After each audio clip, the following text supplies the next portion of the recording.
Kembali ke informasi lain, pemirsa, Komisi Pemberantasan Korupsi terus mendalami kasus dugaan suap pembahasan Raperda Reklamasi Pantai Utara Jakarta.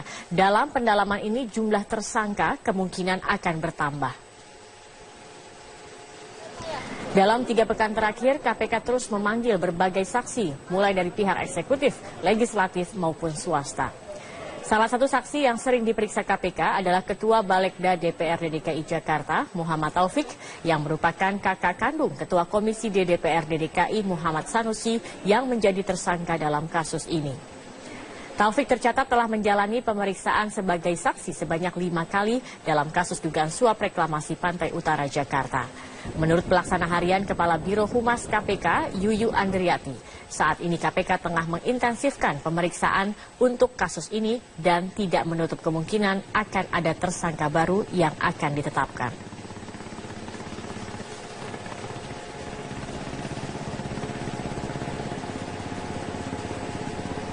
Ini kan kalau teman-teman perhatikan sekarang pemeriksaan hampir setiap hari ada untuk kasus reklamasi ini. Jadi kami sedang mengejar kecepatan untuk penyidikan kasus ini. Ditunggu saja bagaimana nanti apakah penyidik menemukan bukti-bukti yang cukup untuk meningkatkan kasus ini ada tersangka baru. Komisi Pemberantasan Korupsi terus mendalami keterlibatan pihak lain terkait kasus suap Raperda Reklamasi termasuk dari kalangan DPRD. Unsur pimpinan DPRD DKI dan Badan Legislasi Daerah Balegda sudah berulang kali diperiksa KPK. Komisi Pemberantasan Korupsi terus mendalami keterlibatan pihak lain dalam kasus suap Raperda Reklamasi termasuk dari kalangan pimpinan DPRD dan Badan Legislasi Daerah. Wakil Ketua DPRD M. Taufik yang juga menjabat sebagai Ketua Badan Legislasi Daerah tercatat sebagai yang paling sering diperiksa KPK. Terakhir pada Kamis kemarin, kakak kandung M. Sanusi, tersangka dalam kasus ini, kembali menjalani pemeriksaan untuk yang kelima kalinya. Pada hari yang sama, KPK juga meminta keterangan dari Wakil Ketua DPRD DKI lainnya, yaitu Ferial Sofyan. Keduanya diperiksa sebagai saksi untuk tersangka Dirut APL Arisman Wijaya. Usai menjalani pemeriksaan, M. Taufik kembali membantah keterlibatannya dalam kasus suap Raperda Reklamasi. Jadi soal perizinan, karena perda ini perda tata ruang, sementara eksekutif mau masukin perda pasal izin pelaksanaan reklamasi dan izin prinsip itu yang kita menolak. Ini kan perda tata ruang, bukan perda perizinan. Terus uang dari APL itu apa? Selain para wakil ketua, KPK sebelumnya juga sudah meminta keterangan dari Ketua DPRD DKI Jakarta Prasetyo Edi Marsudi. Oh, nggak tahu itu kan urusan Balegda ya? Merah, Pak. Bukan tupoksi saya. Balegda, Pak. Pak Ketua. Ya, tapi kan saya petugaskan. Saya menugaskan sebagai ketua. Anggota DPRD lainnya yang juga dimintai keterangan oleh KPK adalah Bestari Barus, Slamet Nurdin, Mary Hotma, dan Muhammad Sangaji. Selain dari pihak Dewan, KPK juga meminta keterangan dari pihak-pihak pengembang yang terkait dengan reklamasi Pantai Utara Jakarta. Apakah akan ada anggota DPRD yang menjadi tersangka dalam suap Raperda Reklamasi menyusul M. Sanusi? Semua bergantung pada penyidikan yang dilakukan Komisi Pemberantasan Korupsi. Tim Liputan, Metro TV. Ya, pemirsa, KPK kembali memanggil beberapa saksi untuk terus mengusut dugaan terjadinya grand corruption atau korupsi berskala besar dalam pembahasan Raperda Reklamasi Pantai Utara Jakarta. Untuk informasi selengkapnya kita bergabung bersama rekan kami, Aulia Panel, langsung dari gedung KPK di Jakarta. Aulia, siapa saja saksi yang dipanggil KPK hari ini?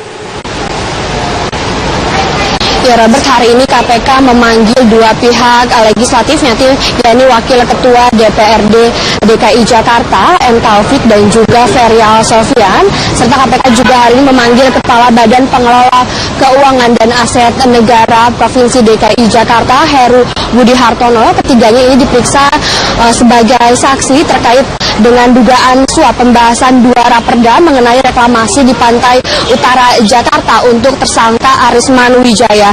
Dan tadi ketiganya ini datang secara bertahap pada pukul 9 sampai pukul 10 pagi tadi. Dan untuk Wakil Ketua DPRD DKI Jakarta M. Taufik ini tadi datang pukul 9, dan M. Taufik sendiri ini sudah 6 kali menjalani pemeriksaan di KPK, sedangkan untuk Heru Budi Hartono ini sudah 3 kali diperiksa. Dan dalam pemeriksaan sebelumnya Heru Budi Hartono pada tanggal 14 April lalu, Heru ini sempat menunjukkan sejumlah dokumen berisi usulan rancangan peraturan daerah soal zonasi dan tata ruang.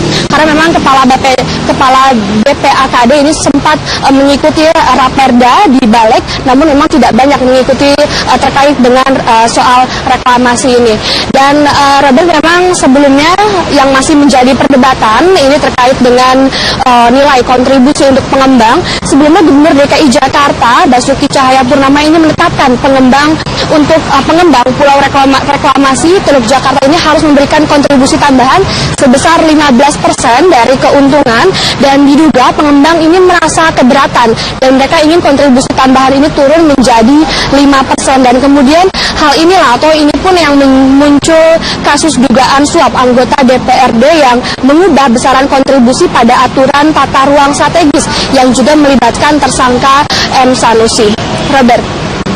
Ya, oleh panitia kita lihat dari daftar saksi yang hadir, lagi-lagi M. Taufik, pimpinan DPRD DKI Jakarta dan juga Ketua Balegda DKI Jakarta dipanggil ke-6 kalinya oleh KPK. Mengapa M. Taufik kerap dipanggil oleh KPK? Ya, Robert, memang untuk Wakil Ketua DPRD M. Taufik ini sendiri memang tadi sudah disebutkan bahwa sudah 6 kali diperiksa oleh KPK, dan memang ini muncul informasi bahwa adanya pertemuan antara M. Taufik dan juga pimpinan DPRD DKI lainnya dengan pengusaha Sugianto Kusuma ataupun Aguan di kediaman Aguan beberapa lalu. Dan sampai saat ini juga KPK masih mengkonfirmasi soal ini, mengenai hal ini, dan diduga pertemuan ini ada kaitannya dengan rangkaian kasus suap yang melibatkan Muhammad Sanusi. Dan memang M. Taufik juga selaku Ketua Balegda DKI Jakarta ini tadi sempat menemui media dan menyampaikan kepada media bahwa soal zonasi wilayah pesisir dengan pulau kecil ini sudah selesai dan diatur dalam Pergub DKI Jakarta. Dan kita dengarkan pernyataan dari Muhammad Taufik. Pelaksanaan sama izin reklamasi, karena bukan perda izin. Nah, kita nggak mau masukin izin. Enggak, zonasi kan alur laut.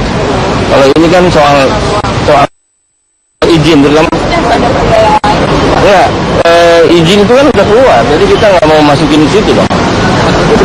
Sebelum ini nggak ada tuh. Anak sudah diajuin dari nggak ada di kita, nggak ada jembatan dari. Untuk sementara, Robert, informasi yang dapat kami sampaikan kembali ke Anda di studio. Baik, terima kasih Aulia Pani atas informasinya langsung dari gedung KPK di Jakarta. Pemirsa, Komisi Pemberantasan Korupsi menetapkan tersangka baru yaitu anggota Komisi 5 DPR Andi Taufantiro dari fraksi PAN. Andi ditetapkan sebagai tersangka atas kasus suap korupsi pembangunan sarana infrastruktur di Kementerian PUPR. Kasus ini merupakan pusaran dari suap kasus Damayanti Wisnu Putranti.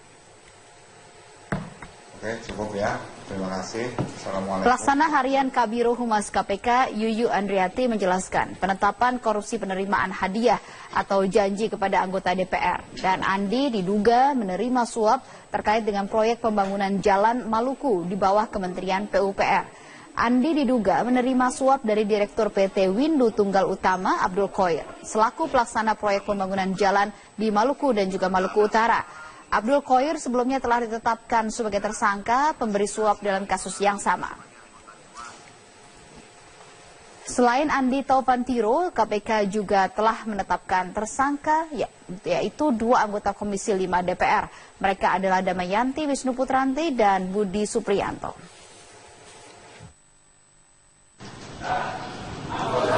Dalam pengembangan penyidikan dugaan tindak pidana korupsi, penerimaan hadiah atau janji oleh anggota Dewan Perwakilan Rakyat terkait proyek di Kementerian Pekerjaan Umum dan Perumahan Rakyat tahun anggaran 2016, Komisi Pemberantasan Korupsi menetapkan lagi 2 orang tersangka. mereka adalah ATP, ini adalah anggota DPR RI pada Komisi 5 DPR RI periode 2014-2019, dan yang kedua adalah AHM. Dia adalah Kepala Balai Pelaksanaan Jalan Nasional BPJN 9 Maluku dan Maluku Utara. KPK hari ini melanjutkan pemeriksaan pejabat Balai Pelaksanaan Jalan Nasional Wilayah 9 Maluku dan juga Maluku Utara terkait dengan kasus suap proyek jalan lintas Pulau Seram Maluku di Markas Komando Satuan Brimob Polda Maluku. Pejabat Kementerian Pekerjaan Umum dan Perumahan Rakyat PUPR yang diperiksa KPK hari ini adalah Kepala Balai Pelaksanaan Jalan Nasional Wilayah Maluku dan Maluku Utara, yaitu Amran Mustari. Amran sendiri telah ditetapkan KPK sebagai tersangka dalam kasus suap Damayanti. Pemeriksaan berlangsung di Markas Komando Satuan Brimob Polda Maluku di Jalan Jenderal Sudirman Tantui, Ambon. Dan ini merupakan hari kedua KPK memeriksa sejumlah pejabat Kepala Balai Pelaksanaan Jalan Nasional Wilayah Maluku dan juga Maluku Utara di Makobrimob Polda Maluku. Sebelumnya, tim penyidik KPK juga menggeledah ruang kerja Amran Mustari di kawasan perumahan elit di Lateri, Ambon.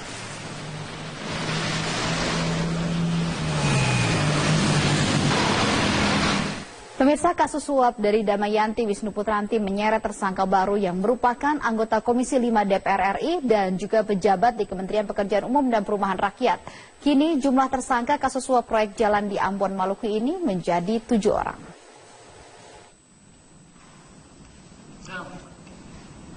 Andi Taufantiro, anggota Komisi 5 DPR RI dari fraksi PAN, dan Amran Mustari, Kepala Balai Besar Pelaksanaan Jalan Nasional 9 di Maluku, baru saja menyandang status tersangka dari KPK.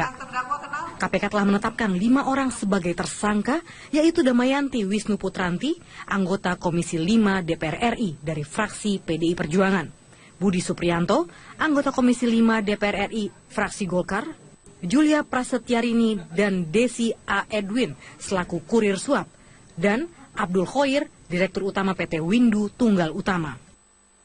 Para tersangka ini dinyatakan melanggar pasal 12 huruf A atau pasal 12 huruf B atau pasal 11 Undang-Undang Pemberantasan Tipikor Junto pasal 55 ayat 1 KUHP, serta pasal 5 ayat 1 huruf A atau B atau pasal 33 Undang-Undang Pemberantasan Tipikor. Kasus ini bermula dari ditangkapnya Damayanti hari Rabu malam tanggal 13 Januari 2016 di Jalan Jo, Jagakarsa, Jakarta Selatan. Sejak penangkapan ini, KPK menelusuri kasus suap ini dan jumlah tersangka terus bertambah. Kasus suap Damayanti ini dikaitkan juga dengan kunjungan kerja Komisi 5 DPR RI ke Maluku tanggal 6 hingga 9 Agustus 2015 yang dipimpin Ketua Komisi 5 Farijeni Francis dan wakilnya Michael Wetimena.